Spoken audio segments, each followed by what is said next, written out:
بابن فی الحیا، حیا کسے کہتے ہیں؟ امام نووی نے اس کی تعریف لکھی ہے، حیا آدمی کی اس خصلت کا نام ہے جو انسان کو برائیوں کے چھوڑنے پر ابھارے اور حق والے کے حق میں کوتاہی کرنے سے روکے۔ حیا کی یہ معنی ہے۔ اور امام ابو داؤد رحمۃ اللہ علیہ جو حدیث لائے، اللہ کے رسول علیہ الصلوۃ والسلام کا گزر ایک انصاری صحابی پر ہوا، ایک انصاری صحابی کے پاس سے ہوا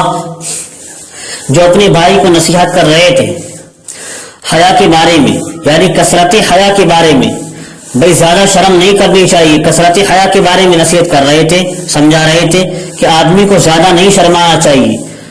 پھر وہ بہت سے فوائد سے محروم رہ جاتا ہے۔ زیادہ سے منع کر رہے تھے کہ آدمی کے اندر شرم تو ہونی چاہیے لیکن زیادہ نہیں ہونی چاہیے۔ آپ نے سن کر اس سے یہ فرمایا کہ چھوڑ دو اس کو، اپنے بھائی کو، یعنی شرم کرنے دے، اس لیے کہ حیا تو ایمان میں سے ہے، حیا تو ایمان میں سے ہے، یعنی ایمان کا ایک حصہ ہے، ایمان کا ایک جز ہے۔ ایک مرتبہ حضرت عمران بن حسین رضی اللہ تعالی عنہ نے حضور اکرم علیہ الصلوۃ والسلام کی حدیث نقل کی کہ اللہ کے رسول نے فرمایا تھا، الحیاء خیر کل، حیا تو ساری کی ساری خیر ہی خیر ہے۔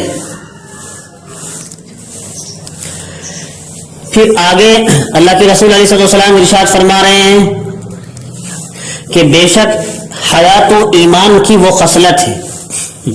حیا اور شرم تو ایمان کی وہ خصلت ہے جس کو لوگ گزشتہ انبیاء کی تعلیم سے بھی حاصل کرتے چلے آئے ہیں۔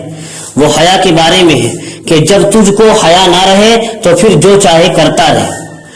حیا کے بارے میں یہ تعلیم حاصل کرتے آئے ہیں گزشتہ انبیاء کی کہ جب تجھ کو حیا اور شرم نہ رہے تو پھر جو چاہے کرتا رہے، یعنی اچھے برے کام سب، کیونکہ برے کاموں سے حیا ہی مانے ہوتی ہے۔ تو جب وہ نہ رہے، کبھی تو انسان اللہ کے ڈر سے بچتا ہے برے کاموں سے، غلط کاموں سے، اور کبھی کبھی